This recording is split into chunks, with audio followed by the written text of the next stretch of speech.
Hello, everyone. It's Mrs. Fontre here.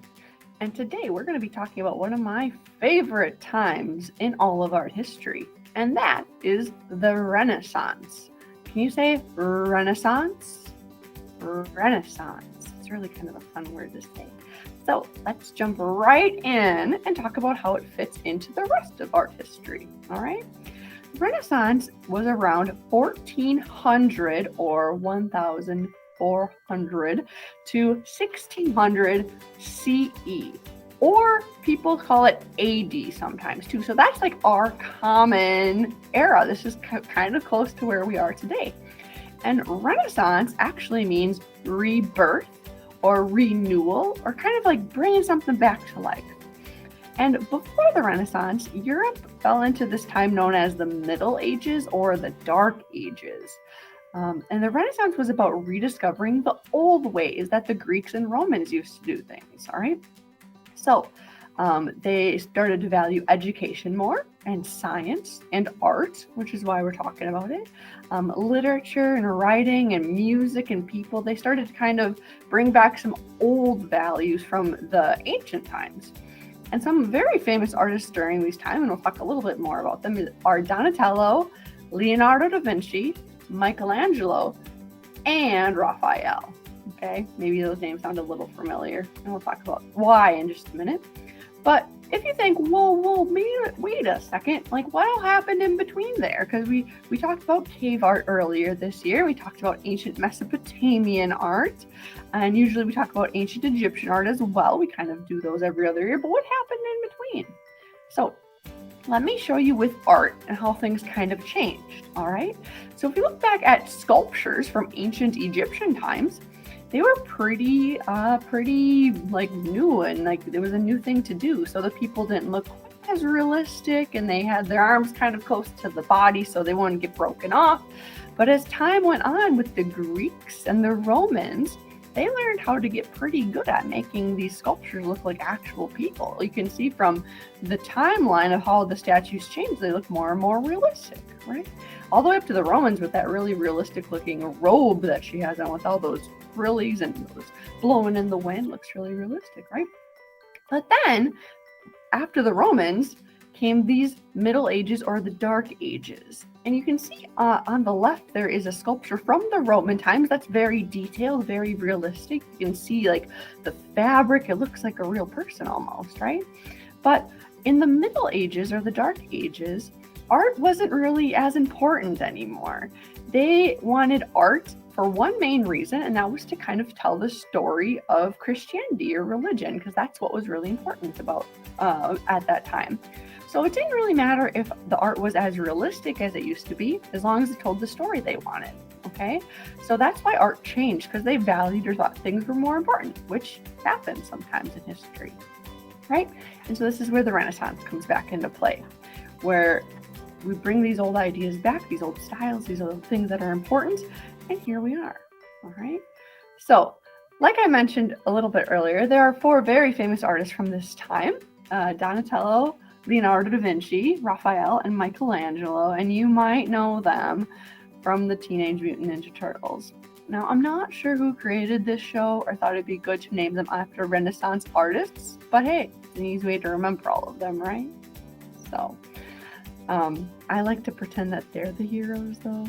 Give them the masks and the superpowers. So, let's get into some art that's new from the Renaissance and compare it to some art that we may have seen from other classes. So, for example, this is from this piece on the right is cave art with two bisons, which is a sculpture with clay around some rocks in a cave. And the one on the left from the Renaissance is called The Pieta by Michelangelo.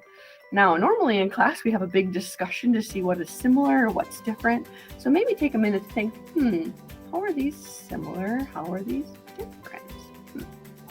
One thing that's similar is they're both three-dimensional. They're both something made out of clay or marble. So it's something you could walk around and see all the way around. But one thing that's very different is even though they're both realistic, you can both tell what they are. They're people and animals. Well, one of them is animals and one of them is a person and people, and they're very realistic, right? It almost looks like you could put your hands right into that lady's robes. It looks like real, right? And I know a lot of people, when they see this piece at first, they think, oh my gosh, like there's a dude that's just laying there. Well, the story behind this piece is that it's Mary and Jesus after her son died. So it's supposed to be really kind of a sad piece. So he wouldn't be wearing a full piece suit, right? He died. So it's kind of sad. But anyway, the whole point of the Renaissance is being realistic and kind of having some religious stories behind it too, to kind of bring the Middle Ages together with the Renaissance. So that's how that kind of happened. All right. So again, it's very, very realistic, right? Here's another one to kind of look at, the Renaissance versus ancient Egyptian. The painting from the Renaissance is done by Raphael. And the one on the right, we don't know the artist because it's so old, but maybe you can see that they are both people, right? They're both people that are painted, but the one from the Renaissance by Raphael is very realistic, right? You can see those pudgy little baby arms. It looks like you could just give a baby a little pinch on the cheek. It's so realistic, right? There's light and dark and medium values all through it. Like the Egyptian one is all just solid black hair or solid skin or solid colors. It's very solid. But even just looking at like this lady's red shirt, look how many different types of red are mixed in, right? There's light red, medium red, dark red, there's shadows. There's so many colors in that, right? So it looks a little bit more realistic. Okay? All right, on to one more to show you.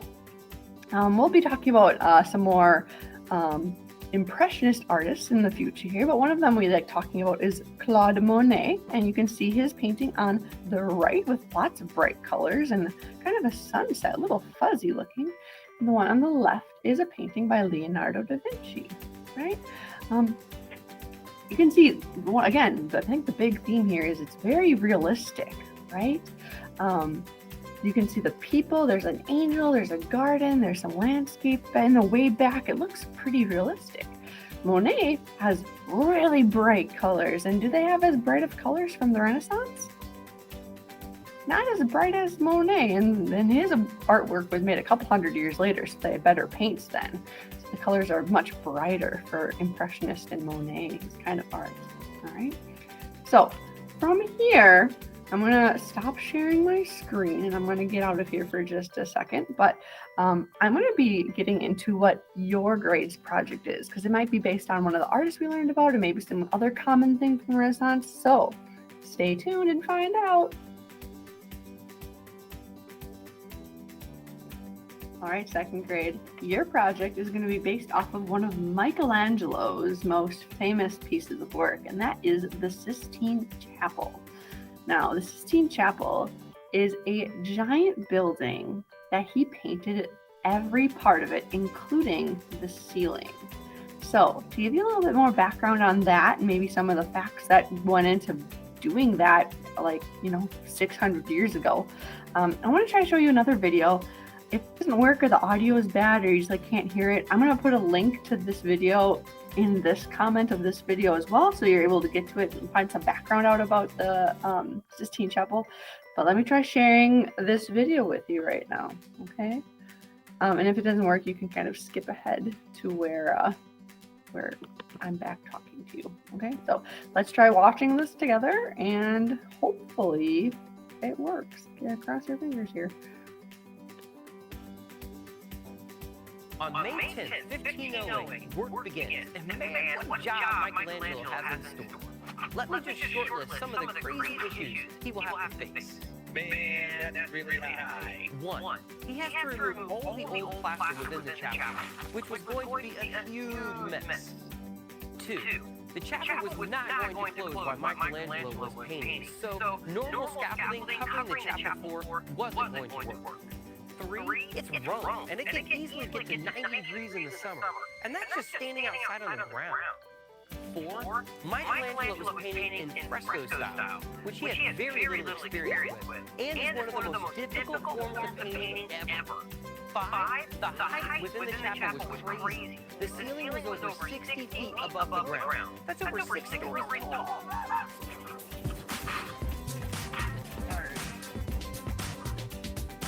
Ahead a little bit here. Some sort of scaffold or platform. Michelangelo hires the top dog scaffold builder in Rome, and he decides to hang the scaffold from massive ropes. This did not fly with Michelangelo, who immediately tosses out the idea. Michelangelo then decides to drill holes on either side of the chapel walls.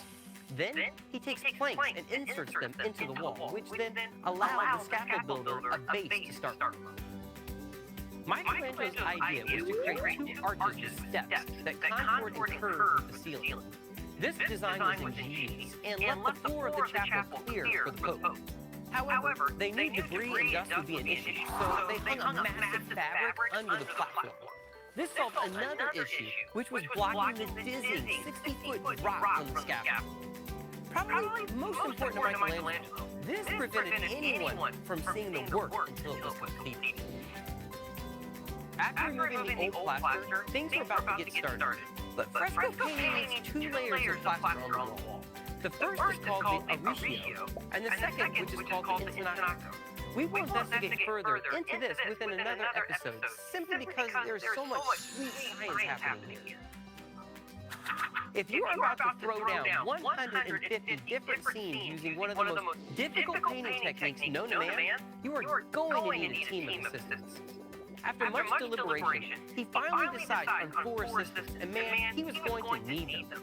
Let's just quickly run through what an average day 60 feet above the ground looked like for Team Michelangelo. Man, that's really high. First, the entire team had to climb the 40-foot ladder to the lowest planks. That's over 3 times the average swimming pool depth of 12 feet, just in case you were wondering. Once up, they had to climb steps to reach the additional 20 feet to the top. Light came in through small windows by day, but it was torches only at night, and yes, they worked at night. Next, they would apply the Intonaco layer. Mixing this paste was no easy task, and also pretty dangerous.